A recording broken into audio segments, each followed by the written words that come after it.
Olá, mundo dos leigos, olá, mundo da internet, olá, mundo, sejam todos muito bem-vindos ao nosso canal. Estamos começando mais um podcast Fala Chefe, e para você que está chegando agora, aproveita, já se inscreve no canal, deixa seu like, comenta, porque o programa de hoje está para lá de especial. Nós vamos falar sobre engenharia civil, e para isso trouxemos uma engenheira, Sara Regina. Ela é sócia proprietária da SR Engenharia, Laudos e Projetos. Minha amiga, seja muito bem-vinda ao nosso programa. É uma honra ter você aqui conosco. A honra é toda minha, é uma satisfação e agradeço pelo convite, Marcelo. E a primeira pergunta que a gente faz para todos os convidados é: como tudo começou? Como a engenharia entrou na sua vida?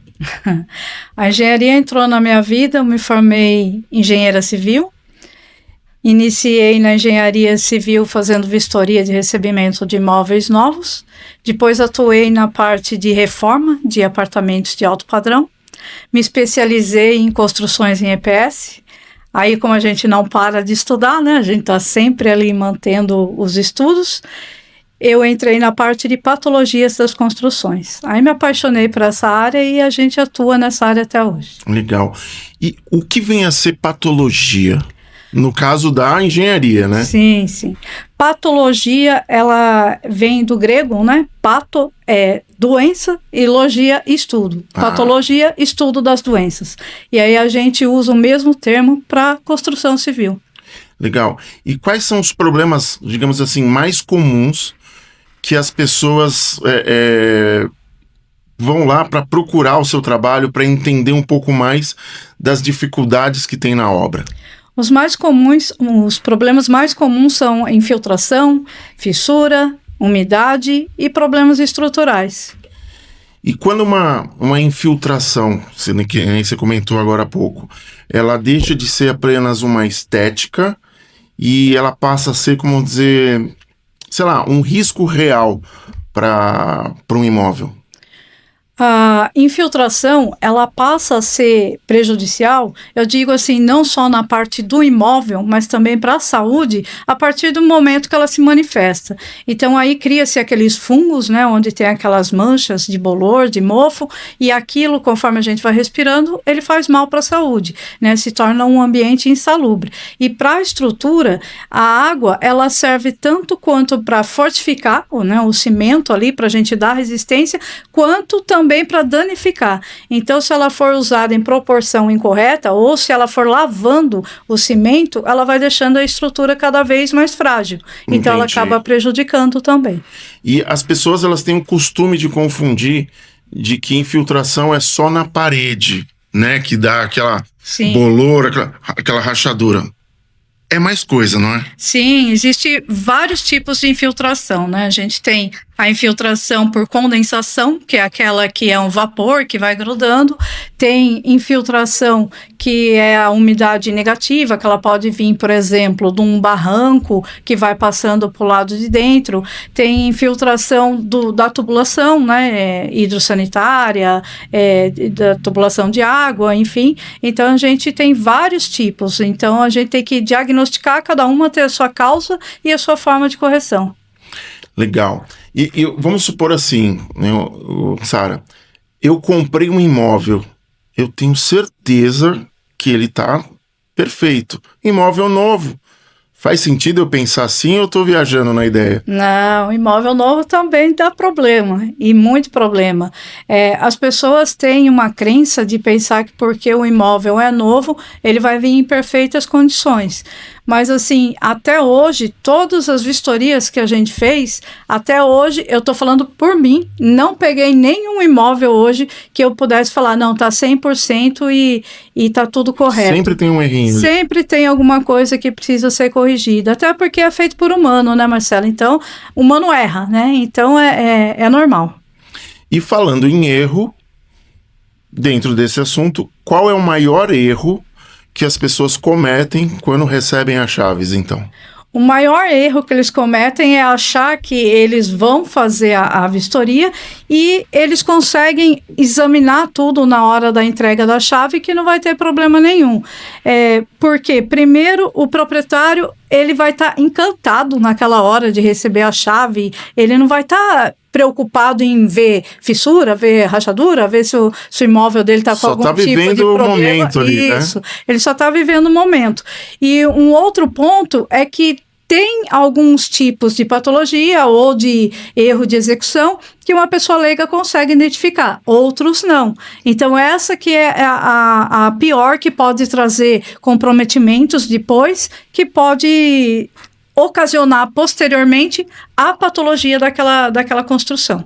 Entendi. E vamos entrar no assunto de reforma. Vamos supor, ele recebeu lá a chave e ele quer fazer uma pequena reforma ali, ou de repente passou um tempo, ele pensou em mudar algo dentro do apartamento. Isso pode afetar, vamos dizer assim, outros moradores, por exemplo? Com certeza, com certeza. A gente tem hoje na norma, que foi criada a norma, a NBR 16280, que é uma norma que foi construída exatamente porque teve um edifício no Rio de Janeiro que sofreu um problema estrutural por conta de uma reforma que estava sendo feita na época, sem acompanhamento, e trouxe grande problema para essa estrutura. Então, por conta disso, foi feita essa nova norma. Hoje, a partir de hoje, desde quando foi criada a norma, a gente precisa, para que todas as reformas feitas em condomínio seja acompanhado por um engenheiro. Então, hoje é exigido o projeto de reforma, tem que ter um acompanhamento do engenheiro, a RT, que é a responsabilidade técnica, e também não cabe só ao proprietário, mas sim ao síndico também acompanhar essa reforma para ver se ela está sendo feita da forma correta. Então, o síndico ele tem uma responsabilidade gigantesca nisso, né? Sim, tem sim. E o proprietário, vamos dizer assim, o dono ali do imóvel, às vezes ele ignora alguns sinais que a estrutura está apresentando. Que tipo de erros são esses? Quais sinais mais comuns que acontecem dentro de uma residência? O que muita gente, assim, às vezes não dá a atenção devida, né? Às vezes aparece uma fissurinha na parede, ela fala, essa fissura é só estética, não tem problema nenhum, e acaba não indo atrás para ver realmente se essa fissura, ela realmente é só estética ou se ela está surgindo por um problema estrutural.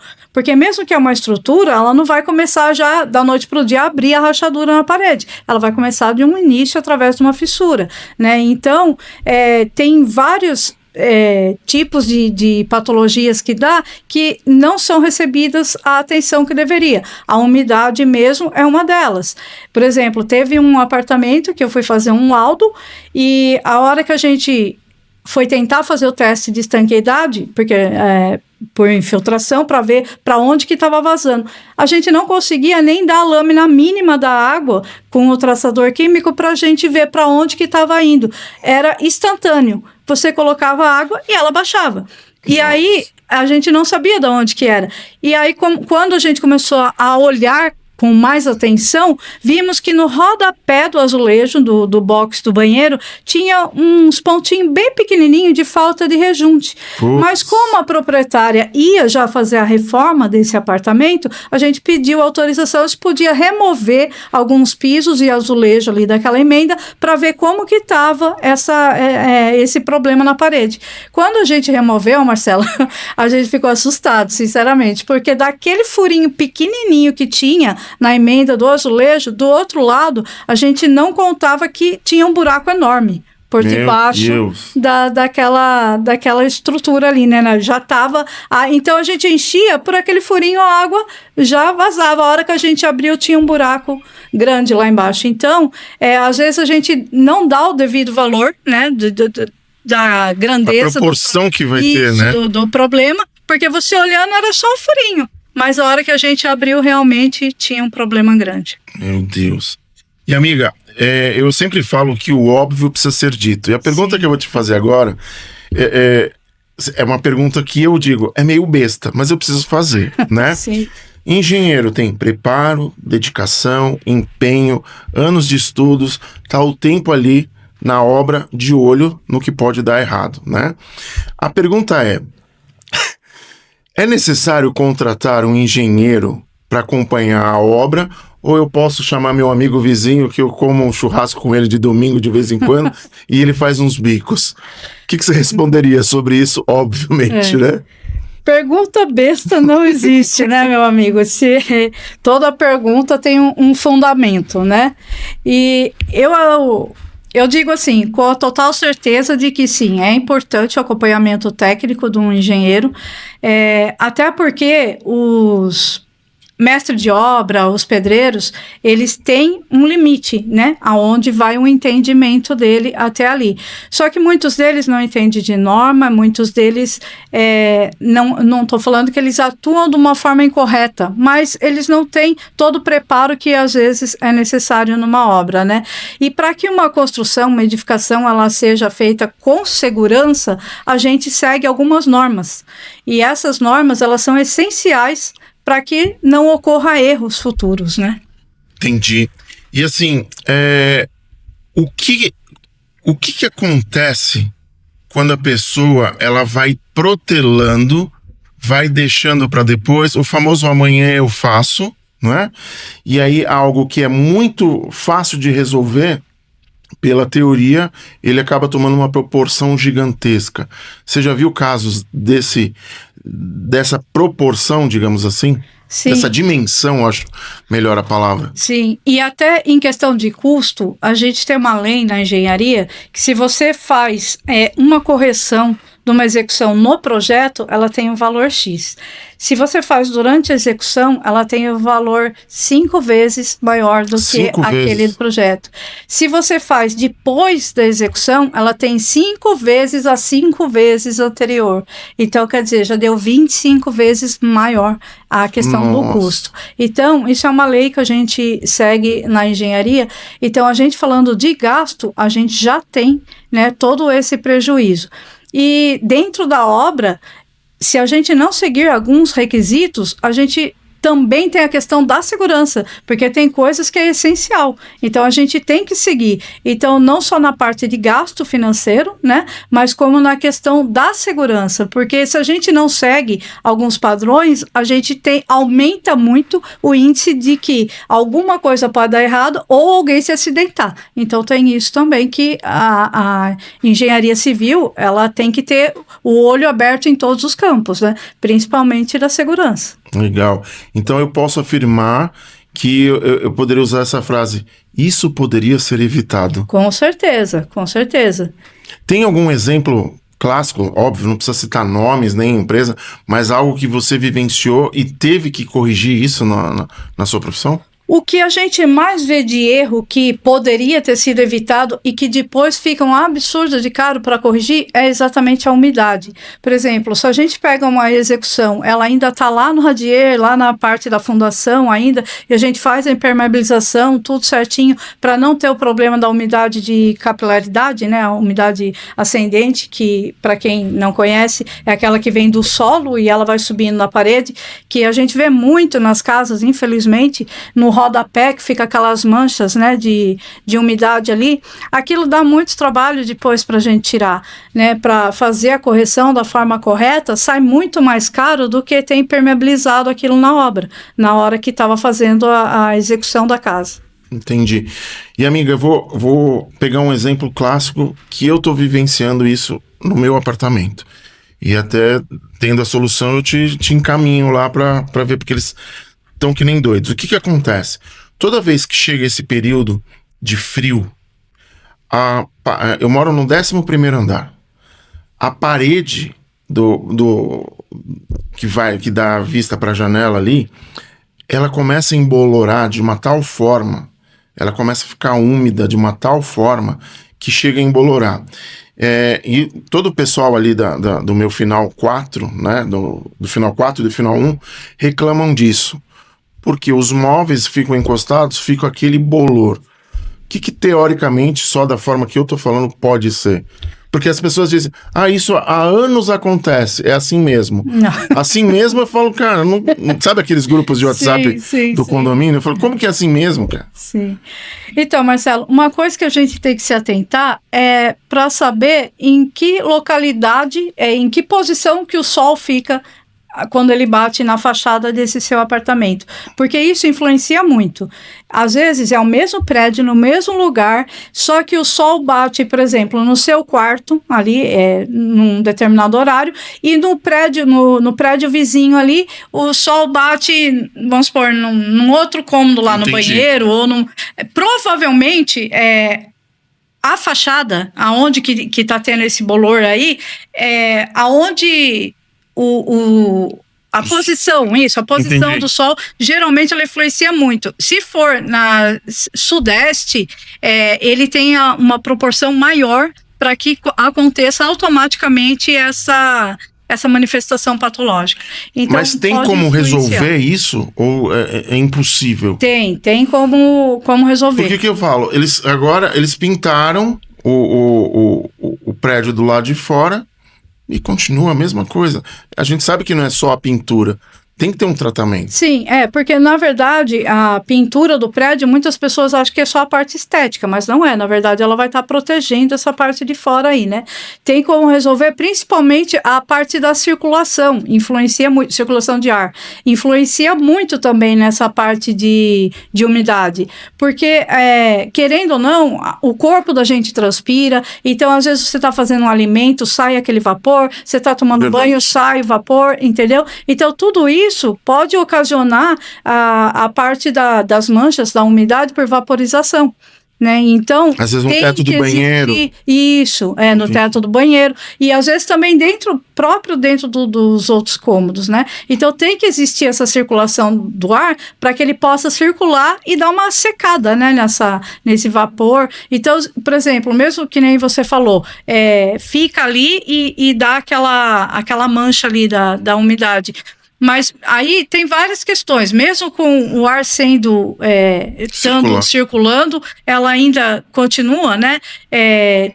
E outros problemas que a gente tem que levar em consideração também se não tem fissura na trinca das janelas, entendeu? Porque pode não parecer nada, mas uma micro fissura que tem ali do lado de fora já é o suficiente para que a água passe por ali. Entendi. Porque recentemente a gente pintou o apartamento e colocou aquela tinta anti-mofo, que fala, né? Mas agora que esfriou de novo, começou a aparecer e é impressionante. A janela, ela fica totalmente, eu vou usar o meu termo, suada. Sim. Imagina então, na parede. Exatamente. É a umidade por vaporização, né? Ela chega a formar aquelas gotículas de água, assim, às vezes chega até a pingar, né? Sim. Exatamente. Interessante. E, amiga, voltando para o lado das rachaduras, né? Como profissional, eu te pergunto, como que a gente identifica se essa rachadura, vamos dizer assim, ela é superficial ou ela tem um risco muito forte para a estrutura? Para um leigo, né, conseguir diagnosticar é mais difícil, mas uma dica que eu posso dar é assim, observa e vê se ela vai aumentando de tamanho. Se você vê que a gente fala, né, se ela está ativa ou se ela está passiva, né? Se ela fica sempre do mesmo tamanho, provavelmente ela não vai trazer grandes problemas, né? Mas se ela começa a aumentar o tamanho dela, tanto na espessura quanto no comprimento, aí já é recomendado procurar algum profissional da área para que a gente possa avaliar com mais certeza. Entendi, perfeito. Você é o tipo de profissional que quando você está andando na rua, você fica focada e às vezes não curte o momento de passear e fica focada nas fissuras e defeitos, como todo profissional faz, ou eu tô viajando? Olha, Marcelo, se eu falar que eu fico olhando só para isso, não, mas eu exagerei, vai. Eles me atraem, vamos dizer assim. Mesmo que eu não queira prestar atenção, parece que a hora que você bate o olho, você não vê a parede, você vê a fissura, entendeu? Então, bem por aí. É um olhar mais técnico, né? Que a gente vai apurando ele com o passar do tempo, então a gente consegue focar mais no problema do que no que está ao redor, né? Vamos dizer assim. Eu te fiz essa pergunta, brincadeira, é óbvio, porque eu trabalhei anos e anos com cursos, palestras e treinamentos. E às vezes eu vou em algum evento, eu tô prestando atenção no que tá acontecendo, mas eu fico olhando pro cara do som, eu fico olhando se a luz vai estar, se o data show vai funcionar. Então, essa percepção, quis brincar contigo nesse sentido, porque o pessoal do marketing também, nossa, essa fonte está diferente, podia ser essa cor. É algo do profissional que realmente chama a atenção ali, né? Eu acho que com o passar do tempo, a gente vai fazendo tanto aquilo que o olhar, ele fica meio que automático para aquilo, né? Exatamente. Então, quando a gente vê uma fissura, uma trinca, uma rachadura, um desnível, alguma coisa assim, a gente já olha e fala assim, nossa, tá precisando de mim aqui. Perfeito. Amiga, a gente está quase chegando ao final do nosso programa e eu queria te perguntar algo assim que a gente faz para todo mundo essa pergunta. Tem algum caso de sucesso seu que você fala, valeu a pena ter estudado, valeu a pena ser engenheira, eu consegui realizar o sonho de alguém, transformar vidas através da minha profissão? Marcelo, a engenharia em si, ela transforma a vida de muitas pessoas, né, trazendo segurança e tudo. Mas o que é mais satisfatório é quando a gente encontra um cliente, não vou focar em apenas um, mas quando a gente encontra aquele cliente que às vezes ele tá naquele lugar, ele mora naquele lugar e ele não sabe o quão perigoso que aquilo tá entendeu? Para ele, né? Então, é satisfatório para a gente, dessa área da diagnóstica, trazer essa segurança para ele, mostrar para ele o quanto tá perigoso ele continuar ali, ou se não tá tão perigoso também, muitos chegam ao contrário, né? Desesperado, e a gente pode acalmar e falar, não é tão perigoso, a gente pode ir fazendo aos poucos. E então é isso que eu gosto da parte da engenharia, ajudar num todo, né? Porque a segurança sempre em primeiro lugar, né? Eu costumo dizer que não é uma pessoa, são várias pessoas, né? Exato. Se um edifício cai, não é só aquele edifício. Tem todo o redor dele. Tem um raio ali que está comprometido. Que vai comprometer. Então, é satisfatório cada laudo, desde um pequenininho só numa vistoria de entrega de recebimento de chave, onde eu ajudei ele apenas economizar financeiramente e a construtora trouxe um retorno para ele sem custo nenhum, corrigindo aquilo, entregando com qualidade um produto para ele, desde aquele que chega com um problema estrutural grande e a gente pode fazer a avaliação e fazer a correção sem trazer dano nenhum e voltando a ter segurança no imóvel. Maravilha. Minha amiga, chegamos ao final do nosso programa. Eu queria que você deixasse suas considerações finais, deixasse seus contatos, para que as pessoas possam te procurar e resolver os problemas de fissura, infiltração e por aí vai. Beleza. A minha consideração final se você tem qualquer tipo de patologia no seu imóvel, não fica esperando muito tempo. Primeiro porque quanto mais tempo você espera, mais caro vai ficar depois para resolver o problema. Então, procura qualquer especialista na área, né, da engenharia que esteja apto a resolver de forma definitiva aquele problema, que com certeza vai ficar muito mais em conta do que ter que corrigir um problema maior lá e trazendo, a gente falando na parte material, né, mas que muitas vezes também envolve segurança de todo mundo, né, então quanto antes puder resolver, é melhor. E o nosso contato é o 011 95812 8500 e @SR Engenharia Laudos e Projetos no Instagram. Perfeito. Minha amiga, foi uma honra te receber aqui, foi um prazer entender um pouco mais sobre a engenharia e entender também das patologias que existem nas obras. Foi uma satisfação muito grande e agradeço pelo convite. Perfeito. Obrigada, Marcelo. E a gente vai chegando ao final de mais um podcast Fala Chef. Eu queria agradecer imensamente aos nossos patrocinadores. São vocês que acreditam no nosso projeto e fazem com que a gente possa trazer profissionais exemplares, assim como a Sara Regina. E vamos encerrando com aquela velha frase que toca o meu coração do método Kaizen: hoje melhor do que ontem, amanhã melhor do que hoje. Até o próximo programa.